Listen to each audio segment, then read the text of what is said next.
આશ્રમમાં આપણે ત્રિમૂર્તિ મંદિરની જે ઓટલો બનાવવો હતો એનું કામ હાલતું હતું અને આપણે રોજ થોડો થોડો સત્સંગ ગોઠવતા હતા.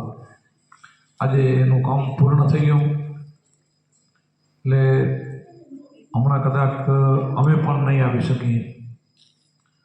કદાચ એકાદા મહિનામાં એકાદો આંટો મારીએ તો ભલે ને, એક મહિનો કદાચ ના હોય.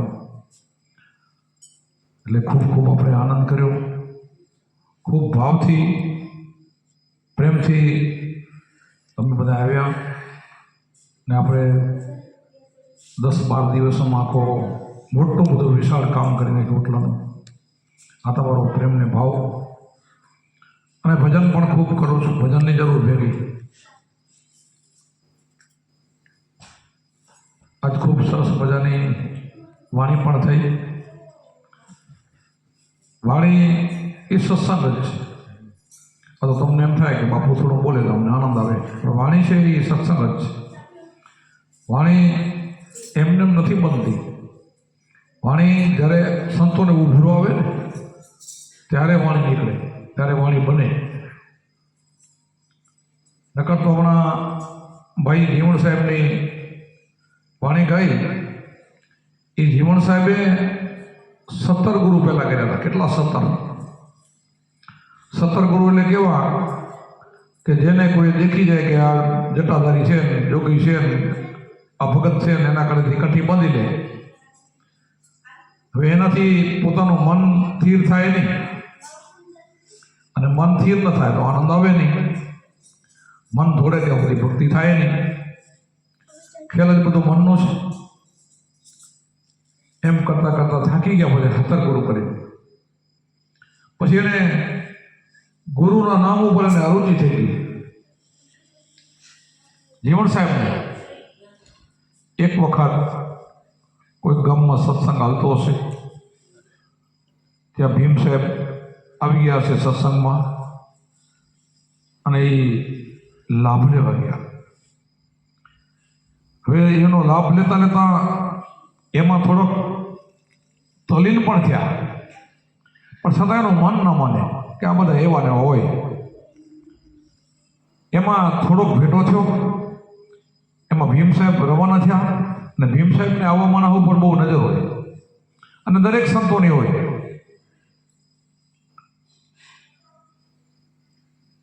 અમારે પણ એક રોજુમાં ભૂરો ભગત છે, તમે બધા ઓળખો જ છો.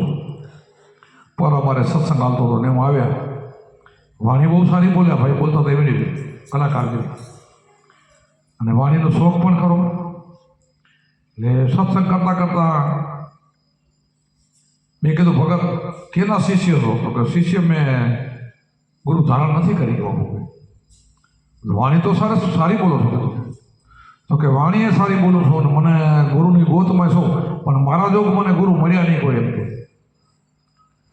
એટલે મેં કીધું આને લીધા જેવો તો છે કે મારા જોગ કે ન મળ્યા. એટલે તમારા જોગમાં કીધું કેવી મોટી જટાવાળા કે જંગલમાં તપ કરેવા કે ના એવા તો નહીં, પણ મારા જોગ મને ન મળ્યા. પછી એ સત્સંગમાં પહેલેથી એના જોગ મળી ગયા ને પાદરા જોડાઈ ગયા. એટલે આ ભીમ સાહેબને એવું થઈ ગયું હતું, ગુરુ ઘણા કર્યા ક્યાં ઠર્યા નહીં. પછી બહાર નીકળ્યા તો ભીમ સાહેબે જે ભાઈ મળે એને એનું બાઇક લઈ લે. પછી બીજે કામ કે બીજે ભાઈ પ્રભુ મારે ત્યાં પધારો ને કે, તો એમ ના કે આની પરીક્ષા કરતા હતા, એનો બાઇક લઈ લીધું. આ તો હાવ ગંડ નથી કે ઓનો બાઇક લીધો ને આનો લીધો. એવા 4 બાઇક લીધા. તો કે આ તો હાવ પાગલ જ છે ને. 4 બાઇકે કેમ જવાય કે એક દિવસે એની બીજું હોય, બીજના બધાને પાઠ કરવા કેદી જાય કે ઓની બીજ ને ઓની બીજ ને ઓની બીજ. એક બીજ નથી 4 સગડા જવાય. આ વગર તો પૂરા જવાય. પછી એને એમ થયું ના ભાઈ ઘોડી રાખતા કે આ પરીક્ષા તો કરવી છે, શું કરે છે જોઈએ તો ખરા. અને ખરેખર એ ધોળે છે ઘોડી. અને પહેલી બીજે જેમ પહેલી બીજ એની ખાલી એના તો હતા જ. એને તો ખબર કે અહીંયા તો છે. હવે કે હા પરીક્ષા તો કરી આવો, ઓલા ગામમાં શું છે, ઓલા ગામમાં જાય તો હું ભજન બોલે રહ્યા, ત્રીજા ગામમાં જાય તો હું ભજન બોલે રહ્યા, ચોથા ગામમાં કહેતો હું ભજન બોલે જા. પછી તો ભાઈ લાકડા પડી ગયો, દંડવત પ્રણામ કરીને પગ ઝાલી લીધા. આને કીધું હજી તારી ઘણી પરીક્ષા કરવાની છે, એમ હજી તો પાદરો થાળે પડે એવો નથી, એમ ઘણી બધી પરીક્ષા કરી. પછી પાઠ બનાવે, ઘણા સત્સંગમાં આવે, ઘણા સત્સંગ કરે, રવાના થાય કે પ્રભુ મારું કરો ને કાંક તો તારે હજી વાર છે. પણ બધે સાંભળવાનું ઇતિહાસ. અને ખરેખર એને બહુ એમ કહેવાય છે કે ઘરની પર છેલ્લે એમ કીધું આ તું બીજાને એવું લે કરશો, તું ઘરની મજૂરી કરીને તો પૈસાથી જે કમાઈને મને એક એવી તું સત્સંગ ગોઠવડે તેની તને આપીશ. તો એ તેની પણ ના આપ્યો ને રવાના થઈ ગયા. તો કે હજી નથી, તાર નથી આવ્યો કે હજી બરાબર. પછી આ વિરહમાં આંખામાં પાણી જાય છે ને ઘોડી લઈને મૂકવું આવે છે અને પાછળ હાલ્યા આવે. છેલ્લે આમ લમણો વાળ્યો ને તો જીવન સાહેબ દડ આંખમાં પાણી જતો. પણ જીવન આવો કે તા આવી ગયો કે. અને અહીં એને ઉપદેશ આપે છે. ઉપદેશ લઈ લીધો. જો હજી જેનું મન ધોરેલો ને એને પૂરા ગુરુ મળે ને તો એ બહુ ધ્યાન રાખવું પડે. આ વાણી એની હતી. મળ્યા પછી પણ કોઈ કે જૂના એના ભાઈબંધો હતા એ સંઘ નીકળ્યા હરિદ્વાર જતા હતા કે આમ બધા હરિદ્વાર રહે તારે હાલવું છે. મેં તો પણ ગુરુ ધારણ કર્યા. તો ગુરુ ધારણ કરે એમાં શું હાલે જ ને કે હરિદ્વારમાં શું હોય? હરિદ્વાર હાલ તો તારું મન કંઈક ઠીક થાય, આમાં તો હજી તને કાંઈ સમજ તો પડી નથી. તો કે હાલો એક શરત, પણ મારા ગુરુને એક ચિઠ્ઠી કે પહોંચાડવાની થાય, કાગળ પછી હાલો. તો લખી દે કાગળ, અમે લઈ જઈએ. તારી રજા લઈ આવી હતી. એટલે એને મંડળું ન માને મમતાળું એનું ભજન ગાઈ લખ્યું કે મારું મંડળું નથી માનતું. વાળી વાળા પૂરું થયું કે મારું નીકળી જાય છે. કડીક ઘોડે ને કડીક પારો ને પડબારો એવી રીતે એ વાણી લખીને મૂકી. આ ભાઈ ભીમ સાહેબ ભાઈ લઈને ગયા, વાંચી ભીમે કડીક દાંત કાઢી, ઓ હજી તો કાચો છે અને હરિદ્વાર જવું છે બાપુ, તમે રજાઓ લખેલ હતો. પછી એને ચિઠ્ઠીમાં લખ્યું જીવને જે રાખી, જ્યાં વાગે અનંત તો જીવને જે રાખી. આવી એક વાણી લખી અને એમાં દીધી પત્ર લખી દીધો. અને વાંચીને એનું પરિવર્તન થઈ ગયું. એ વાંચ્યા પહેલાં પરિવર્તન થઈ ગયું કે ના હવે મારે કોઈ વ્રતે નથી કરવા, હવે મારે કોઈ ઉપદેશે નથી કરવા, હવે મારે કોઈ દોડ નથી કરવી, હવે તમારે જે કરવું કરો. હવે આ મારી ચિઠ્ઠી મેં વાંચીને હવે મારે 8 દ્વારકા બસ મારે અહીંયા મનને સ્થિર કરવું છે.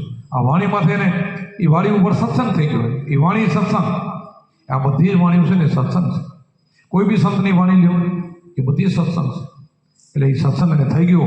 અને પછી એ જીવણ સાહેબે એવું ભજન કર્યું એને ખબર પડી ગઈ કે હું પહેલો રાધાજી હતો, રાધાજીનો અવતાર છે મારો. એને ખબર પડી એવો તો હતો જ, હોય તો જ 17 ગુરુ કર્યા હોય, પણ મન નથી થયું કંઈ, આમ દોડમાં ગયો. અને પછી ધીરે ધીરે એ પાટે ચડી ગયા. અત્યારે દાસી જીવનના જેવી કોઈની વાણીઓ નથી. દાસી જીવનની તમે વાણી બધાએ સાંભળ્યું છે, ઢગલાબંધ વાણીઓ અને બધી ટંક સારી વાણીઓ. હવે આત્મજ્ઞાનની આપણને લાભ કરે એવી વાણી, એવી એને વાણી કરી, એવું એના જીવન સુધારીને હાલે જા. એ આપણા સંપ્રદાયમાં રવિમાન સંપ્રદાયમાં થઈ ગયા. એમ તમે પણ સારે માર્ગે તમે છો. સારો આપણો સંપ્રદાય તો આપણે વાત ના કરી, કોઈ સાંભળે ને તો બીજા સંપ્રદાયવાળાને દુઃખ થાય. સંપ્રદાય બધા સારા જ હોય. વ્યક્તિમાં ખોટ ખપાટ હોય, કોઈ સંપ્રદાયમાં ખોટ ખપાટ ન હોય. સંપ્રદાયમાં જેટલા સંતો થઈ ગયા મહાન થઈ ગયા, પણ આ પોતપોતાનો તો સૌ વખાણે, પોતપોતાના ગુરુને સૌ વખાણે, પોતપોતાના ધર્મને વખાણે, પોતાના સંપ્રદાયને સૌ વખાણે. એને તો પોતાના ગુરુથી વિશેષ તો દુનિયામાં કાંઈ હોય નહીં. હંસ સાહેબ એક વાણીમાં કીધું જે કાંઈ પોતાના ગુરુને મનુષ્ય જાણે ને આંધળો, મનુષ્ય જાણે અંધ છે. ગુરુ મનુષ્ય નથી, જગત મનુષ્ય હોઈ શકે, ગુરુ તો ગુરુ છે. એટલે આવો એવો આપણો સંપ્રદાય, રવિ ભાણ સંપ્રદાયની અંદર હજારો સંતો જે થઈ ગયા એ બધા આવાના મહાન થઈ ગયા. અને આપણને એ રસ્તો મળી ગયો છે. એટલે આપણે રસ્તો ચૂક્યા નથી. ક્યાંક જ્યાં ભૂલ થતી હોય, રસ્તો ચૂકાતો હોય ત્યાં તકલીફો થતી હોય છે. અને આ કળિયુગની અંદર જુગે સારો છે. ભજન કરો તો આમાંથી નીકળવામાં તાત્કાલિક નીકળી જાય છે અને ખડી પણ જલ્દી જાય મને. આ જુગ એવો છે, માયાનો જુગ છે.